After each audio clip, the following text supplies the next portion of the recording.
This art journal page started with a masterboard. That was the inspiration and a helping hand along the way. Hi, I'm Creative Katie, Karen Burchill.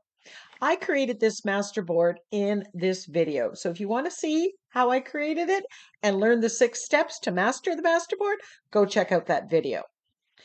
I cut out a 6x6 and a 5x7 card base out of that masterboard, and then I cut out some circles. I had 3 whole circles and 3 partial circles, and I want to use them on this art journal page.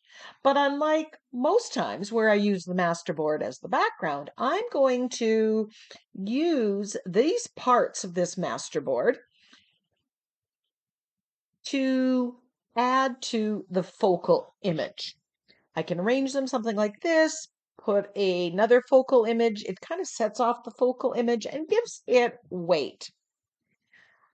I wasn't sure what color background to use, and I was looking at my paints, and then out of the corner of my eye, I saw this sewing pattern paper. I've been using it as the base for my masterboards. And I thought, what if I ripped it up and layered it on? I knew every time I layered it, you'd get those darker areas. And this kind of is vintage, which is where my masterboard was going. With my background here, I wanted it to complement the masterboard pieces, but not overtake. So I start gluing them down. And then right about now, I start crinkling that paper and getting a different effect. But the first time it was nice and smooth, but here it's kind of crinkling up, and I start to wonder, is this a better plan? I'm liking the added texture that this gives. Here's a close-up. Look at all those lines, that interest. Interest, more texture, sign me up. So now I decided to do the rest of the background and even go over the first areas and get that crinkling, lovely texture.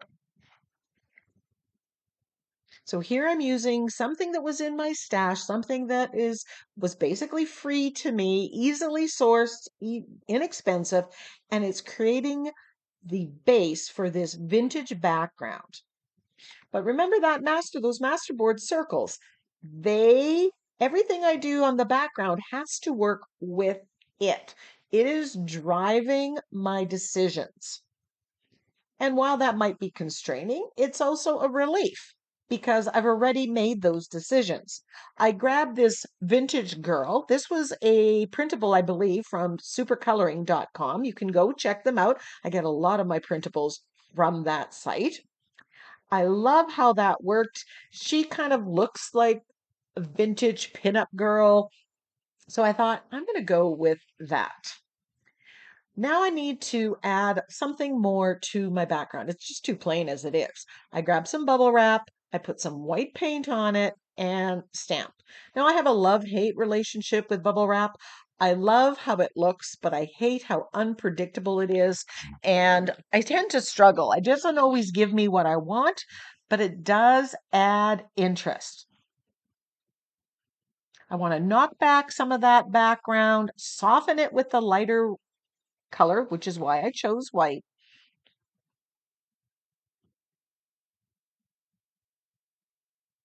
Now, in that background from the tissue paper, from the pattern paper, it was visual texture and physical texture. Now, there was blue in that masterboard, Prussian blue. And so I wanted to add some Prussian blue, even so slightly, to the background. So I grabbed my script stamp and I'm putting the Prussian blue acrylic paint on it and stamping that into the background. I know it looks like it's black here, but it's Prussian blue, and I chose it because it's in my masterboard.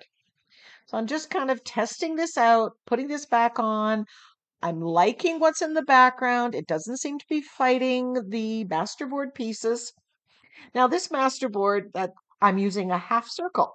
Nobody will be the wiser. so you can really get the most. And again, there's the video, Master the Masterboard in 6 Steps, that you can go and check out. Now, if you go to that video, you'll see that I've used this dot stamp on the Masterboard. So again, I'm duplicating something that I did on the Masterboard to my background. Remember, I want these to work together like that was the plan. And I'm just using yellow oxide, which again is a color that was in those Masterboard circle pieces. I don't have to think. The colors and even the patterns have been selected for me already when I created the Masterboard. So now I glued the circles and the focal image down with my fluid matte medium. And I'm loving how the circles, everything's playing with it. The colors, everything are working. I'm not sure I'm done with the background yet. So while I'm figuring that out, I want to bring out the circles. And I'm going to do that by shading around them using the floating acrylic technique, my wonderful shading technique. I'm going to shade around that and shade around the outside of the page. This is something I do when I'm uncertain about what's coming next or what I want to do next. It gives me time to think and it pulls everything kind of into focus for me. And I know I'm going to do this anyways. And sometimes it helps me decide, oh, no, I'm done, or no, it needs more. It's part of the finishing that I'm doing in the middle. Oops, forgot the circle.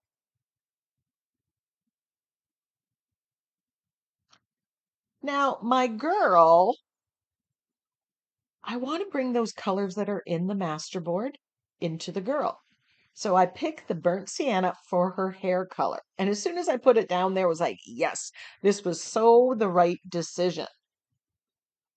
At one time, I was thinking I was going to leave the printable white to soften it, but adding that color just really made everything work together, in my mind anyways.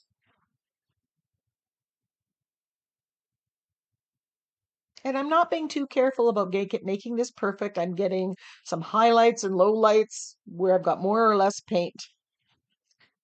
But it really worked. And I love, love, love this printable. I think I'll be using this again in a different setting.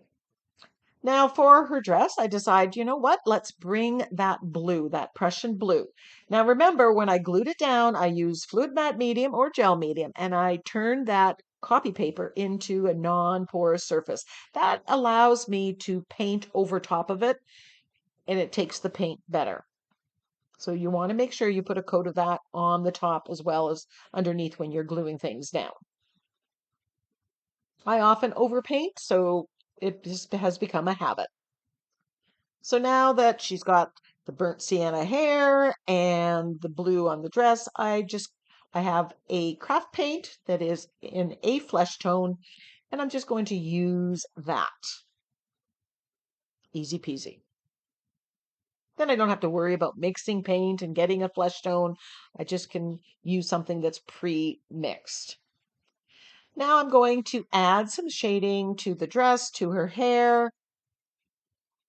Just bring everything out again. Shading on the arms.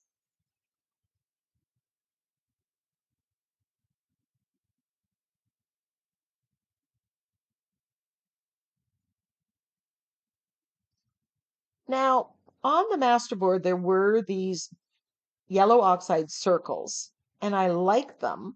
I just wanted to bring them out or add something to it.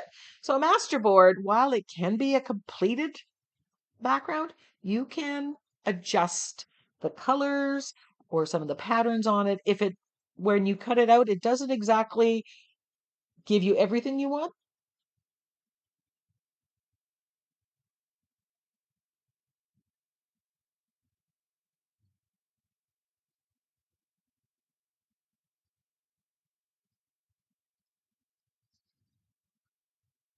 I'm thinking I needed some of that burnt sienna in the background. So I grabbed this piece of drywall mesh and it makes a great, very fine stencil. And this allows me to bring that burnt sienna into the background. Remember, the masterboard pieces, the circles, are dictating and driving a lot of my decision making. I'm wanting my background to work with it, enhance it, mirror it in some ways with the colors and shapes.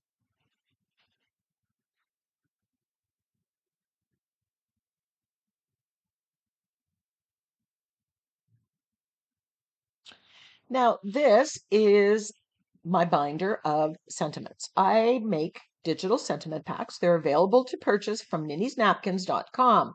I print off a copy of all of them and put them in these page protectors and put them in the binder. That allows me to flip through and find the perfect sentiment for each and every project that I do. I could take it out of the sleeve and photocopy it, or I can print it directly from the file on my computer. Today I'm picking one from my Embrace Possibility sentiment pack, and you can use them in the rectangular shape, or you can cut them up to make them fit perfectly. I must admit, I think most of the time I do end up cutting them, especially when they're script. I tend to do what I'm doing here, which I'm going to call bubble cutting. It's just leaving a little bit of white around it, but getting rid of a lot of that excess white. I really love using sentiments on my art journal pages. It's just what I do when I art journal, but I don't want it to overwhelm the focal image. And here you're going to see me cutting it apart, auditioning it, trying it here, trying it there. I definitely get to this stage and I overthink it. And here's where I'm going to put it. Again, there is no right or wrong. There's what you think in that moment. Don't limit your challenges, challenge your limits. Try something different. So if you use your masterboards as backgrounds, as I have, try using them to add to your focal image. Try something different. You never know. So just a few more tweaks and shading. I decide I want to splatter with the Prussian blue because, I'm never done. Anybody else have that problem of just going? And then I'm splattering with gold because, well, I love my bling.